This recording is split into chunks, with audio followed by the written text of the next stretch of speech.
Hello, resident!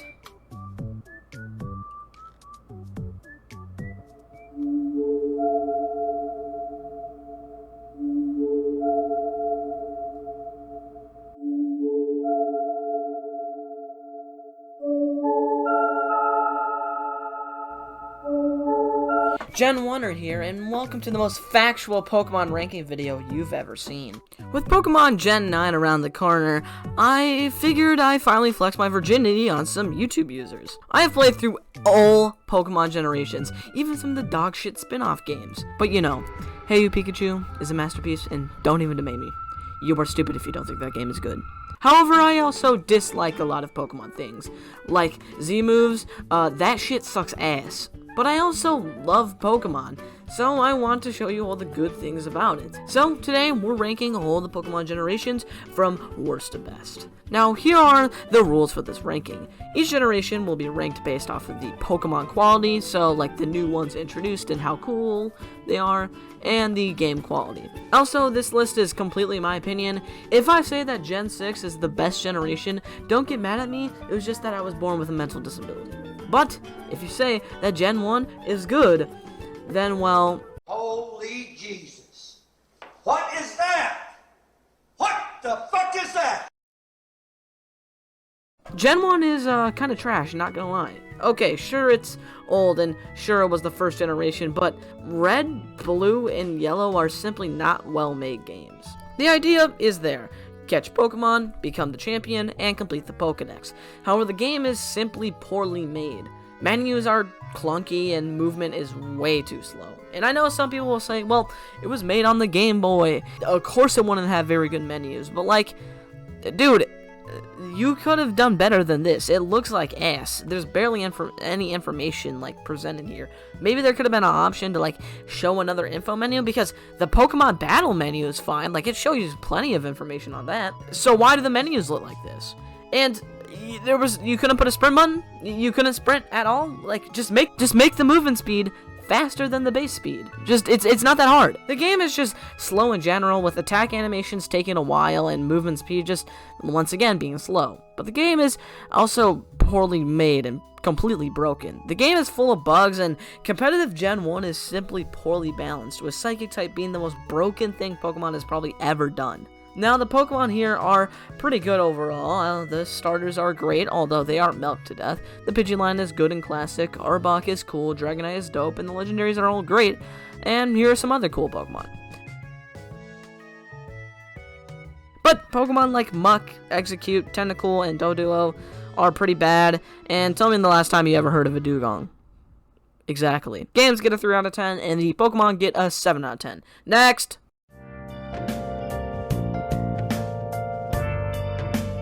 Fuck this generation, and fuck Z-moves. Okay, let me rant real quick. Z-moves are ass. It makes the game extremely luck-based and completely broken. Think about this. You send out a grass type to counter a Golduck. You use Seed Bomb or something related to that, because you figure I shouldn't waste my Z-move on this because I'm already super effective against it and I'm probably gonna kill it.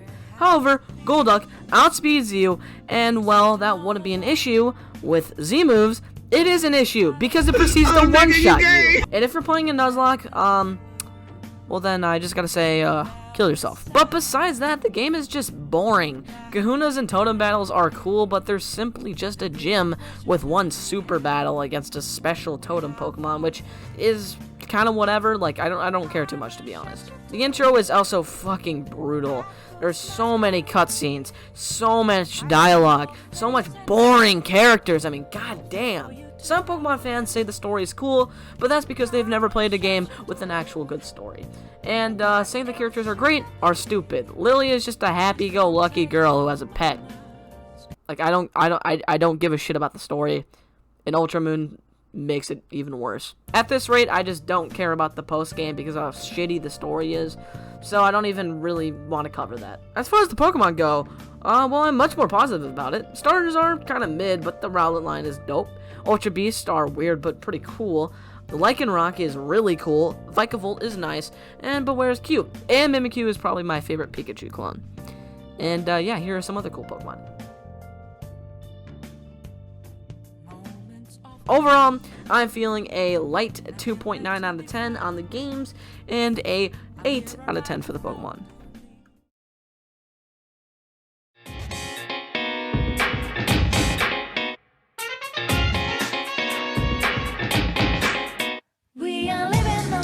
Alright, now I could have paired this with Gen 1 because, you know, they share the same overall issues. Pokemon Gold and Silver were released in the Game Boy Color in 2000 here in America and were runaway successes. However, nowadays, they are basically just improved versions of Gen 1. Yes, it's still slow and animations are too long, but you know, at least they added color, which makes it more interesting.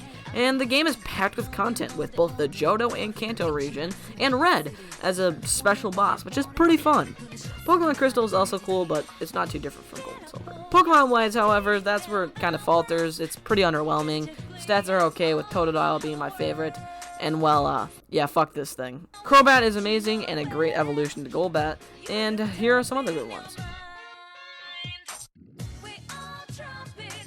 However, the Pokemon here are super lame, like Girafarig. Bro, who gives a shit about you? I mean, go get some bitches. Hey, I'm gonna keep it real with y'all. I get no bitches. Absolutely zero play. 4.9 for the games and 5 for the Pokemon.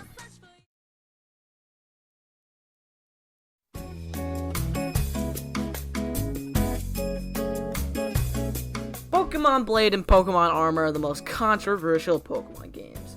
Now, Gen 8 will be covering Sword and Shield and their DLC, but not BDSP or Legends Arceus because I feel like their games are way too different in their art styles and overall design. So yeah, we're not going to be covering them. Sword and Shield are some of the laziest and lamest Pokemon games. Graphics are poor and the story is extremely boring with no good characters really.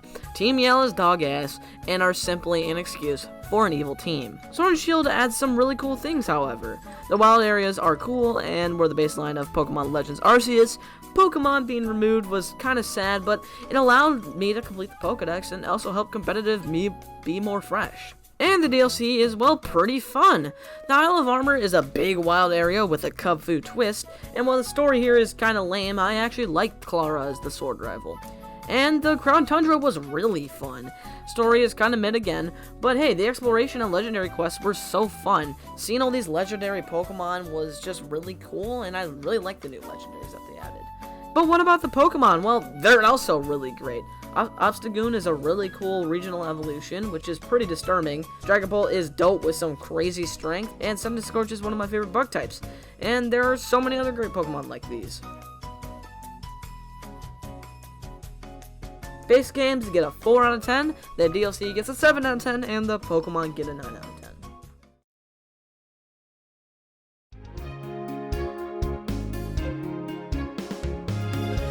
Okay, Gen 4 is when the games get really good. Gen 4 will include Heart Gold because they use similar graphic styles, unlike BDSP to Sword and Shield, so yeah, we're going to be including them. First, Diamond and Pearl, which would be good if Platinum didn't exist. I'll be honest, the dex for the Diamond and Pearl is complete dog ass. Also, look at these gym teams. They're ass. But Platinum fixes this with all new Pokemon evolutions and some other Pokemon to make the game, you know, actually good. Platinum has the best champion in Cynthia and some of the coolest Pokemon like Garchomp, Weavile, and Torterra. The graphics were huge improvements over Emerald, with the legendaries being very nice as well. Team Galactic is decent, but their motivation is, well, pretty much I'm 14 and this is deep.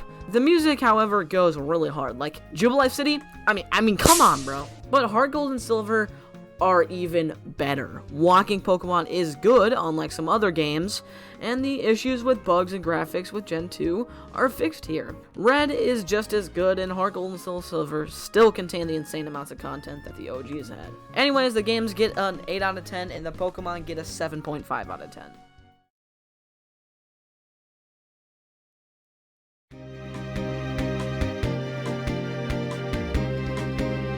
Well, now we're on to the generation that started the golden era for Pokemon. Pokemon Ruby and Sapphire, where the generation starts, and Fire Red and Leaf Green coming later. Now let's talk about the Hoenn games, Ruby and Sapphire. These games did a lot. They added abilities which made competitive so much better, fixed a lot of the bugs found in Gen 1 and 2, and the game fixed the pacing by making animations faster and allowing you to run. Now I know, too much water, but I feel like Hoenn, because of this decision, became unique. just the sheer amount of water really adds to the ocean vibes. It was the first and only region to have 2 evil teams, with Team Aqua and Team Magma. And I also like Steven as a champion. He's pretty drippy. Now, this game did start the trend of having a rival be your friend, rather than, you know, a fucking rival.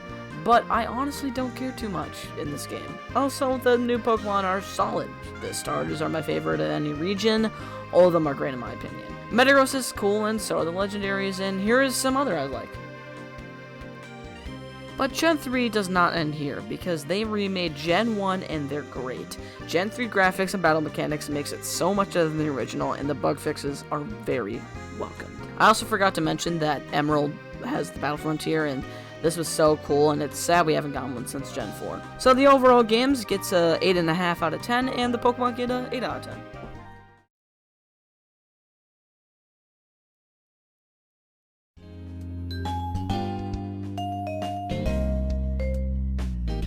Gen 6 is my personal favorite generation, for a few reasons. Nostalgia is a huge part of it, because X and Y were my first ever Pokemon games I beat. However, I honestly don't really care for X and Y. Mega Evolution was cool, however it was really unbalanced and made competitive just a whole lot worse.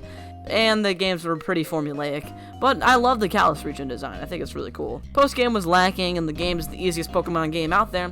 However, even with these flaws, I somewhat enjoy them. The new Pokemon are some of my favorite, however. Greninja is really cool and is my favorite starter here. Goodra is underrated, and so is Go-Go. I don't really see anybody talking about him. I kind of like him. While Pokemon X and Y are alright, the main highlight here is Omega Ruby and Alpha Sapphire. These were the first Pokemon games I ever really put the time into. I played through it so many times as a kid. I just was in love with it. And I love the Delta episode. I think it's the best post-game of any Pokemon game to this day. And flying on Latios and Latias was so fun. Sure, they're easy, but they're so fun with the improvement to contests and everything. I love these games, and I love Lean. X and Y get a 6.7 out of 10, and Oras gets a 9.6 out of 10, with the Pokemon getting 8 out of 10.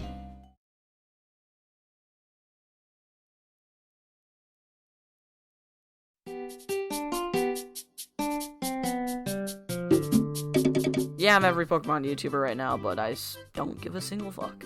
Black and White are fantastic. I really like the moving sprites, and the graphical improvements are nice.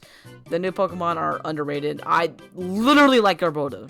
This piece of trash. But the story in this game is by far the best of any Pokemon game. Team Plasma has an interesting motive and adds some more depth to it. The Elite Four design is really cool, and the game oozes style. So yeah, there really isn't anything to say about this game. They're just great. If you want to watch an analysis, watch a different video, because I'm not going to go over this game.